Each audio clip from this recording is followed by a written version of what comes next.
Well, hello, I'm Lou Hitzrot, and this is Cliff Sinnott, and we're both members of the Exeter Energy Committee, and we're here to help you understand and to explain Article 32, which will, warrant Article 32, which will occur on the town ballot on March 8th. Article 32 states the following: to see if the town will vote to approve the Exeter Electric Aggregation Plan, which authorizes the Select Board to implement a community power aggregation program. So what is the Exeter Electric Aggregation Plan?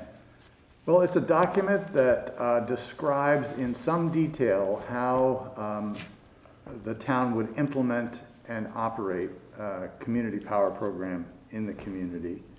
It's a requirement of the state law that authorizes municipalities to set up community power programs. And it, again, it contains a lot of the detail about how this would work.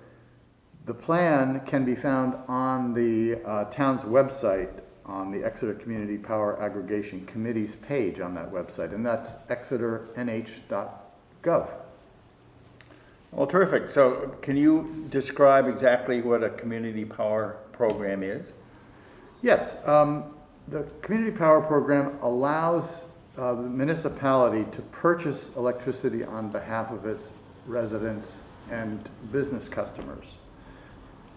Up until this point, this is something that Unitil has done on our behalf, and what they are doing is purchasing what's called the default energy supply. When the electricity system was deregulated back in the 1990s, it allowed and in fact required a separation between the company that distributes the power, which is Unitil, and where that electricity comes from, which is basically purchased on the open market. At this stage, Unitil passes through the electricity that they purchase on the market on our behalf, but we're allowed to purchase that directly. So what exactly are the advantages of having the town purchase our electricity? There are a number of advantages, two immediate ones. First is that it will provide a way for customers of the system to exercise some choice in the kinds of energy that they purchase, and it allows the town to sort of create that choice. But for example, at the moment, the default supply that we get from Unitil has a sort of the minimum amount of renewable energy content required under state law. At this point, it's around 22%. If the town goes out and purchases its own supply, it has choice in the content of where that energy is going to come from. And we believe that the default supply that Exeter Community Power would purchase can have a higher content of renewable energy for a price that's competitive with what we're paying now. Secondly, Unitil is constrained by state law to purchase its power contracts every 6 months. Doesn't have any choice about that, and so it can't negotiate longer period contracts. It can't negotiate at a time of its choosing that would coincide with better market conditions, for example. Community power programs are able to do that. We can have longer term contracts, and we think that will result in more stable electricity prices over time. Well, will all Exeter residents and businesses be required to participate in the community power program? No, it's not a requirement. The way the law is set up, when a community power program is initiated, customers that are currently receiving Unitil's default electricity supply will automatically be transferred to Exeter Community Power Supply, but they have the opportunity to opt out before that happens. And in addition, after the system is up and running, they also have the opportunity to opt out after that. Okay, now if Exeter does adopt the electric aggregation plan, what will be Unitil's role? it really doesn't change. As I was mentioning earlier, Unitil essentially has the responsibility to distribute electricity, not to produce it, or to, and so that would not change. Unitil will still be responsible for maintaining the electric system. That's the poles and the wires and the lines and the transformers. Still have the same role as far as customer service, as far as reading meters, and basically maintaining a reliable energy distribution system. What changes is they will no longer have the role of producing or purchasing the default supply that's used in Exeter. Will requiring the town to purchase our electricity cause a lot more work for town employees? No, it won't. This is something we thought a great deal about in preparing the plan. And like most other communities that have community power plans, the requirements, the work, the tasks involved in implementing it and operating it are contracted out. We think that they'll be contracted out in one of two ways. One is that we're a member of the Community Power Coalition of New Hampshire, which was established for the purpose of helping communities in New Hampshire implement community power programs. We'll either use their services to carry out this program, or we will contract with one of a number of private entities that exist to provide these services. Well, it sounds pretty good, but who's going to pay for it? Well, the customers pay for it, not the taxpayers.